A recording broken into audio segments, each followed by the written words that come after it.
Bharatiya Janata party जिंदाबाद जिंदाबाद जिंदाबाद। नरेंद्र भाई मोदी जिंदाबाद जिंदाबाद जिंदाबाद। नरेंद्र भाई मोदी जिंदाबाद जिंदाबाद जिंदाबाद। नरेंद्र भाई मोदी जिंदाबाद जिंदाबाद जिंदाबाद। आपका सांसद कैसा हो?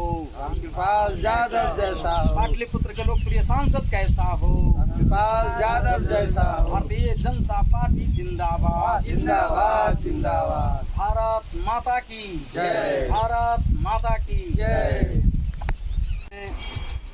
मसौड़ी विधानसभा के अंतर्गत धनरुआ प्रखंड के नए हवेली महादलित दलित समाज के नौजवान साथी के बीच में बैठने का मुख्य कारण है, हम सबों के बीच में एक बहुत बड़ी जिम्मेवारी आ गई है। आप जानते हैं कि 2024 का चुनाव, लोकसभा का मतदान 5 चरणों में कल हो जाएगी। 6वां चरण होने जा रहा है, 7वां चरण लास्ट चरण का चुनाव हम लोग के कंधे पर पाटलिपुत्र का है। अब उसमें हम लोग को तय करना है कि पाटलिपुत्र के लोकप्रिय सांसद 2 बार से आप जिताते हुए आए हैं। 2014 में भी हम लोग रामकृपाल यादव जी को जिताने का काम किया। फिर 2019 में भारी मतों से जिताने का काम किया। फिर लगातार तीसरी बार चुनाव माथे पर है। इसके मद्देनजर रखते हुए हम लोग आज नए हवेली में बैठे हैं कि तीसरी बार प्रचंड बहुमत से हम लोग मसौड़ी विधानसभा से भारी मत देकर यह पाटलिपुत्र लोकप्रिय सांसद श्री रामकृपाल यादव जी को जिताने का काम करेंगे। यहाँ पर तमाम उपस्थित हैं हमारे नौजवान साथी, आप लोग के बीच में उपस्थित हैं पटना जिला ग्रामीण के उपाध्यक्ष सुदामा पासवान जी, जो भाजपा के कर्मठ कार्यकर्ता हैं, और हमारे बीच और नौजवान साथी हैं जो हमारे भारतीय जनता पार्टी का सिपाही हैं, जो भारतीय जनता पार्टी पे समर्पित हैं। और इन लोगों से हम अपील निवेदन पूर्वक करने आए हैं कि इस बार भारी से भारी मतों से विजयी बनाकर पार्लियामेंट बिठाने का काम करेंगे। हमारे प्रतिद्वंदी लगे हुए हैं, अनाप शनाप नाना प्रकार के लंद फंद बताने का काम किया जा रहा है। हमारे दलित समाज में माता और बहनों के बीच में सिखाया जाता है कुछ नहीं किया, ये नहीं किया, वो नाना प्रकार का प्रोपेगेंडा फैलाया जा रहा है। तो हम लोग को सतर्क हो जाना है।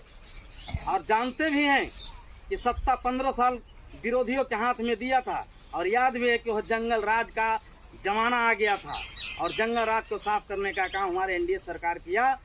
और फिर हम लोग को बहकावी करने का शुरू कर दिया है, नाटक कर दिया है।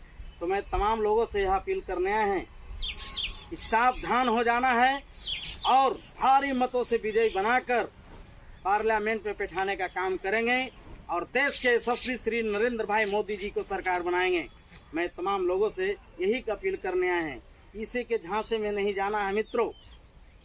बहुत से लोग जो है कंपेन कर रहा है, ज्यादातर हमारे ही समाज में जा रहे हैं लोग। समझ में आ गया है कि दलित की ही ताकत सबसे बड़ी ताकत होती है, और इसीलिए दलित के मोहल्ले में जा कर ये लोग उल्टे पुल्टे अनाप शनाप ये नहीं किया वो नहीं किया। लेकिन हम लोग को यह चीज याद है कि जब उनकी सत्ता थी लालू जी की, तो तमाम गरीब गुरुओं के साथ बलात्कार अत्याचार बहुत तरह का जो है हम लोग पर जुल्म ढाया जाता था। और विकास की बात वो लोग करते हैं कि कुछ नहीं किया। तो आपको याद होगा 90 का दशक, 90 के दशक में जो भी फंड आती थी, रोड बनाना है तो पेपर पर ही पास हो जाता था कि रोड बन गया। पशुपालन, पशु का चारा बांटना है, घरे घर लोगों को देना है तो पेपरे पर बंट जाती थी। अब अलकतरा बिछाना है तो अलकतरा पेपे पर बस गया और बिल पास हो गया। नल्ली गली की वही हालत रहती थी। 90 का दशक सबको याद है। तो मैं यही कहने आया हूँ कि यह सब कुल मिलाकर एक ये लोग प्रोपेगेंडा फैला रहे, एक झांसा देने आए हैं, और हम लोग को उस झांसे में नहीं जाना है। इसलिए हम तमाम मित्रों से वंदन निवेदन करते हुए प्रार्थना करते हैं कि जोरदार तरीके से इस बार प्रचंड बहुमत से हम लोग विजय बनाएंगे लोकप्रिय सांसद श्री नरेंद्र भाई मोदी जी को। प्रचंड जो है 400 पार करने की जो लेके चला जा रहा है हम लोग का मिशन, वो 400 पार हमको करना है। और एक मिसाल ही देना है कि इस बार जो हम लोग राम कृपाल को जिताने का काम करेंगे तो पूरे बिहार में सबसे टॉप मत से जिताने का काम करेंगे। यही शब्दों के साथ मैं तमाम लोगों से प्रार्थना करते हैं और निवेदन करते हैं कि किसी के झांसे में नहीं जाना है और मजबूती के साथ राम कृपाल जी को जिताना है और केंद्र में नरेंद्र भाई मोदी जी को सरकार बनानी है। भारतीय जनता पार्टी जिंदाबाद, जिंदाबाद जिंदाबाद, नरेंद्र मोदी जिंदाबाद, जिंदाबाद जिंदाबाद, रामकृपाल यादव जिंदाबाद, जिंदाबाद जिंदाबाद। हम चाहेंगे सुदाम भैया जी कुछ रखें अपनी बात को।